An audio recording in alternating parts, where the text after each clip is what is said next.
All right, everybody, let's do some weather now because when last we spoke to our buddy Landon Idlet over at the National Weather Service, he was telling us that the eagle-eyed folks over there, the meteorologist team, was keeping track of a weather formation that looked to bring winds and rain, possibly maybe around Liberation Day, so that we can all hopefully know what to expect when we celebrate the 77th liberation of our island. Landon joins us now in the Zoom room. Again, Landon, I'm sure you had quite the eventful weekend. One, packing for your vacation, and two, keep an eye on whatever's happening close to the Philippine Sea.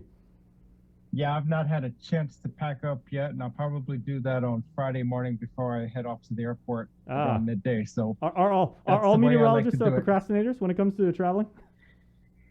I hope not, but I've mastered the skill of procrastination. That's what actually got me through college. So I've been there too. Procrastination is just a part of the life, and you just learn how to deal with it the best way you can. Before I go over to the animations, I do want to jump ahead with one of our slides right quick, and I'm going to turn the camera around. This is what we're dealing with, and it's a very complex situation that we're dealing with this week. Regarding the Liberation Day, there's a lot of potential for showers and thunderstorms, but at this point, I'm pretty confident that we're not going to be dealing with a washout on Liberation Day. That's the good news. But we are in a pattern where things can change significantly in a short period of time, and I'll talk more about that later. But this is where we're looking at right now. Our current tropical storm is way up here, just off to this, to our northwest. And let me flip up over there. And this is on the slide deck later. But the tropical storm is right there, and it's, again, no threat to us, and it's moving away toward Okinawa and Taiwan. Right. Yeah, I got your slides up too, so we can follow. Okay, so right here we have those winds spiraling up to our west into that tropical storm. We have that pinch zone, this one area right there. That's a pinch zone where we have a lot of convergence and stuff just northeast of Yap and then to our west. And then we have the trade winds to our east. That's curving up toward the southeast over our region and then up into the tropical storm. So we're kind of at a light ridge with those light winds over the Mariana Islands, and that can help induce some island convection later today. So we do have a potential for showers and thunderstorms this afternoon because of these light winds right over the Mariana Islands at the moment. But I'm going to go over to our loops right here. This is our visible satellite imagery, waving in the background. Not much out there across Guam this morning with just some spotty cumulus clouds. We see those starting to drift and develop over Guam, over the island, moving off toward the northwest. But you see a lot of these milky white clouds. That's the mid and upper level clouds spewing out from deep convection originating from that tropical storm. We're going to zoom out. So there's the tropical storm over there making its way slowly out of our area. So we're still putting out public advisories every 6 hours because it remains in our area of responsibility, which goes all the way up to 130 east longitude and 25 north latitude. So once it crosses out, we'll hand over operational jurisdiction to other agencies outside of our region. So we are watching this area of convection right there. That could bring some showers and thunderstorms as it kind of propagates toward the southeast, towards the CNMI. Not so much for us, but we will probably see an overcast afternoon, and that could limit the convection that we see during the daytime. I'm going to go further out away from the region. We have the trade winds down here, as I showed you in the graphic earlier in the slides. This is all going to keep to our south, but we're going to see a potential second circulation somewhere up in this region to our north, and that is what's providing a lot of the uncertainty in the long range beyond Liberation Day this week.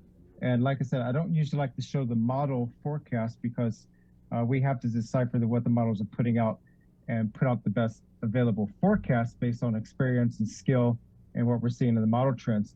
This is the American Global Forecast System model. This is one of our primary models that we use. We're looking at Wednesday midday here. So still, that tropical storm is way up here, still within reach of us all the way on Wednesday, but we have a possible second circulation developing well northwest of us. And again, keep in mind, we have no threat of tropical cyclones for Guam and the CNMI. That's the good news. But what could generate as a result, that's the monsoon tail that extends well to the southwest across the Mariana Islands and elsewhere. This is the other model. So there's a little bit of variation, global forecast.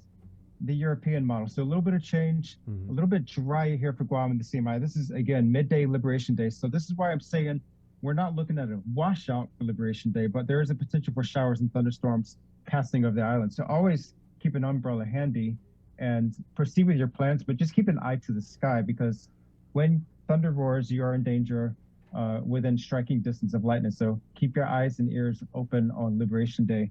We're going to advance a little bit toward Friday. This is Friday midday, showing that second circulation up here well to our north, but with that monsoon tail extending southward. This is European model. This is the European model. So a little bit drier for us with that circulation still up there, with the intense rainfall over the far northern CNMI. And then for the American model, the moisture and the southwest winds are gusting across the Mariana Islands. So this is going to be what we're dealing with later this weekend. So go ahead and cue up the slides, Jason, and we'll get through that. And we'll talk about where we're going to be looking at for the week ahead. So currently, the risk of rip currents is, actually I had that backwards. The rip current risk is low and the fire danger is moderate. It's been pretty dry despite some of the potential for showers the last couple of days. Not everybody saw the abundant rainfall, but other locations did see much needed rainfall. The next slide, the temperatures are warming up across the islands. Just a typical Guam day, hot and humid and sunny this morning, with that spottier showers and thunderstorms possible this afternoon. Rainfall yesterday, just a nickel, and we're still below average for the month of July and also for the year so far. We're about a half foot below normal for the year, but we have a lot of potential for showers later this week. The next slide shows the Joint Typhoon Warning Center. We are watching two systems, Tropical Storm Infa, which is well northwest of us, and again, no threat to the Mariana Islands, and then newly upgraded Tropical Depression 10W, which is just southwest of Hong Kong and thus no threat to us. We could see 11W or another invest area with that possible second circulation well north of us, away from our area later this week. And if that develops, that would be number 11, our 11th tropical cyclone for the year, but that's still circumstantial. And later this week, we'll see. The next slide, this is the Tropical Storm Info. Still, we're issuing public advisories as it remains in our area of responsibility. And of course, moving away from us, passing near Okinawa and on a projected course toward Taiwan. And then the next slide, this is the polar orbiting satellite showing the winds over the ocean.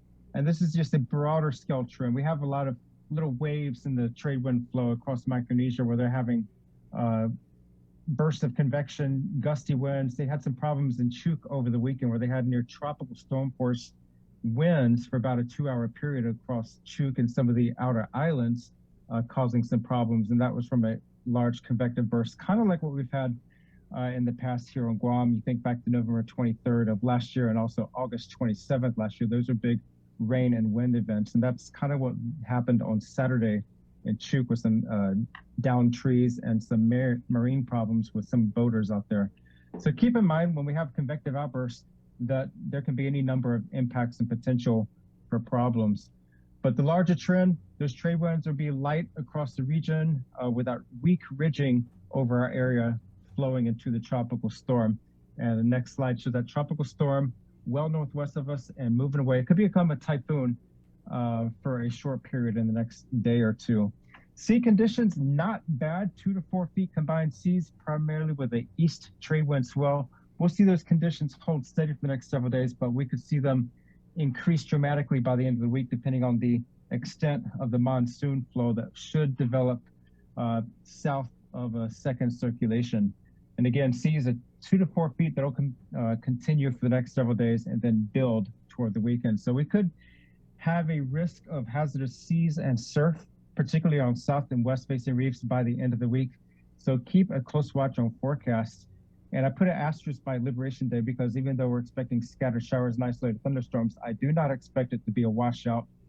It's definitely not something you want to cancel plans over, but keep an eye to the sky and watch our forecast for the latest information as it becomes available. The weekend, a little bit more speculative, depending on how the monsoon sets up, if and when that second circulation develops far north of us, and then how it influences the regional weather. So the final last slide, again, the bottom line, watch forecasts closely in the coming days.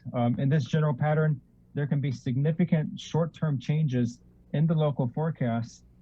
So watch our webpage, weather.gov/gum, for the latest information. And again, these things can change rapidly. Conditions can change rapidly in a short period of time. And that's all I have for you. I am on vacation, but I'll be here on the island for a few more days, and then I'll fly off on Friday for about 5 weeks, and I'll be back by the end of August. So I'll be in touch on WhatsApp, Facebook, and always watching things in the region. Well, I mean, I know, when you do a job you love, it's never like work and everything like that. But we hope, you get some downtime, hang out with the family, try some of that barbecue for real life when you go to Florida. I'll be going to Sunny's for sure. Nice. Maybe this weekend I'll be in Sunny's. Yeah, and from all of us here, because you're a part of our Link family, or our Link Show family and everything like that, we wish you safe travels. Absolutely. Thank you very much. All right. And so if you guys were just wondering, the executive summary, right, the Cliff Notes version, the TLDR version and everything. So Landon was saying that there are some weather formations to the north and northwest of us, plus some trade winds coming through. Do not impose any immediate threat to Guam or the Marianas at this time and everything. However, it may pose less than favorable conditions on Liberation Day. So if you guys are making plans to maybe go to the beach and get out and do stuff, you want to bring your umbrella anyway, because you're either going to get sunburned or you're going to get rained on. So bring your umbrella. It's standard practice for Guam. Standard practice. Yeah, and if there are thunderstorms, as he said, if you hear thunder, you want to be extra careful there, because where there is thunder, there tends to be lightning. So please be safe, everybody. And Landon, we appreciate it, man. Thank you very much. All right. See y'all soon. Thank All right. you. Have a good trip. Thank you. And now back with more from the KUAM News team, Sabrina Salas-Manzanani. Governor Lulian Guerrero will be heading to the nation's capital this week, where she'll be meeting with top Biden cabinet officials. First on the list, Interior Secretary Deb Haaland. The governor says they will be discussing numerous issues, including compact impact, funding for the hospital,